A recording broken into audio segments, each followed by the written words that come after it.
One question I get a lot of when it comes to training chest is how to focus more on that upper inner part of the pecs. It's a tough area for most of us to build. I know it's my weak area for my chest. I'm always trying to come up with new variations and exercises to increase that area. That's why I work a lot with the reverse grip bench press and all kinds of different cable exercises. Now, a great easy way to focus more on the upper inner pecs is with cables, because cables are going to provide continuous tension. What that means is that when you're doing cable crossovers from a low pulley, as you come up, that exercise mimics a dumbbell fly, but with a dumbbell fly, you lose the resistance as you get to the top position. Now, it's that inner part of the upper pecs that help to bring the hands together. So with cables, because you have continuous tension, you're getting that resistance as you bring the handles together.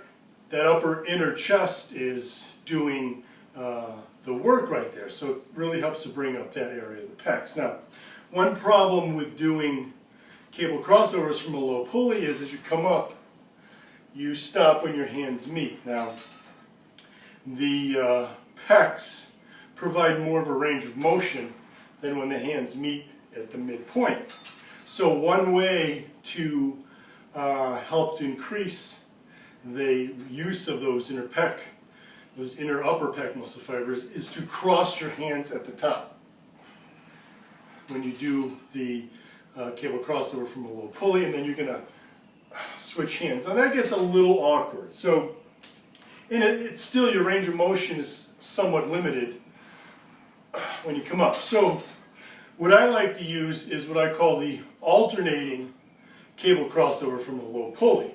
And it's the same idea, but using one arm at a time. So you're going to come up and cross the body. Now, you can see the greater range of motion that I'm using with this exercise as compared to doing them both at the same time and crossing, right? So give this one a shot at the end of your workout, or use it at the beginning of your workout to pre-exhaust those upper inner pec muscle fibers. So again, you're just going to hold the pulleys, the handles of the cable pulley attached to a low pulley station, arms out at your sides, in one arm at a time, alternating. You're going to bring it up and across the body as far as you can. Now, what you don't want to do is use your obliques to really turn with the cable. Keep it really light. Keep the weight very light as you get used to doing this, and really focus on keeping your torso as straightforward as possible as you cross your body with that arm. That's going to help to make sure that you're using mainly the pecs. Now, the other thing you want to do is when you get to the top, to really focus on those upper inner pec muscle fibers, is to hold it and really concentrate on flexing those inner upper pec muscle fibers in the top position. Hold it just for a second, really contract them, try to feel them. Now, the other thing you can do is, instead of alternating arms, you can do this one arm at a time.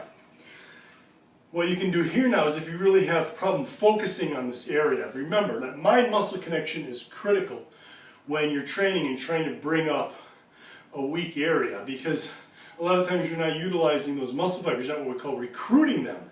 The motor nerves that run to the muscle fibers, for some reason, aren't recruiting them, and that can have to do with your biomechanics, but you can also train your nervous system better to help focus on recruiting more muscle fibers from that area. Simply using your hand to really feel that area working can really help with the mind-muscle connection. You can feel it contracting, and then you can focus on it better. So instead of alternating arms, you can do one arm at a time.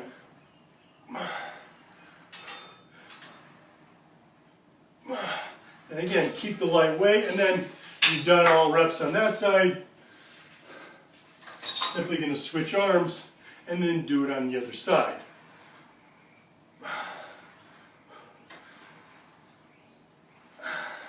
Like I said, keep the weight light. at least at the beginning. I do like to change up my rep ranges very frequently. However, when you're learning this exercise, you want to focus on keeping it light. That's going to help you focus more on the muscle fibers. In fact, there's a study done comparing the weight used and the ability to focus on either the muscle fibers contracting or moving the weight, and they found that when subjects used a lighter weight that allowed them to get around 10 reps or more, they were able to focus more on the contraction of the muscle fiber. When they were using a weight that limited them to 8 reps or less, somewhere in that like 6 to 8 rep range, or less than that, they focused less on the muscle contraction, more on moving the weight. So you want to keep the weight light because A, you want to be able to focus more on those muscle fibers contracting so you can recruit them better, help to bring up that weak lagging area, but you also want to learn how to get the exercise down. Make sure you're not using your torso to turn with the cables. Keep your torso nice and straight while you're using just those pecs to get the job done. So keep the weight light. I'd say focus on 12, 15, maybe 20 or more reps at the beginning. Then once you're really accustomed to the exercise and you're starting to feel it better, then you can start playing around with your rep ranges. And on this exercise, a lot of people say, oh, you shouldn't go, heavy weight, low reps on isolation exercises. That's bull. I like mixing up my rep ranges. If you've done my shortcut to size or shortcut to shred, I like to go very heavy, even on isolation exercises. Again, within reason so that you don't get hurt, but there's no problem with doing reps as low as 3 to 5 reps on this exercise. But once you get accustomed to doing it, and then you're going to cycle your rep ranges in a periodized manner, like I said, like for my shortcut to size, or my shortcut to shred, or Superman, or any number of my programs that always change up the reps. So give it a try. Be sure to check out more great tips like this at jimstoppani.com.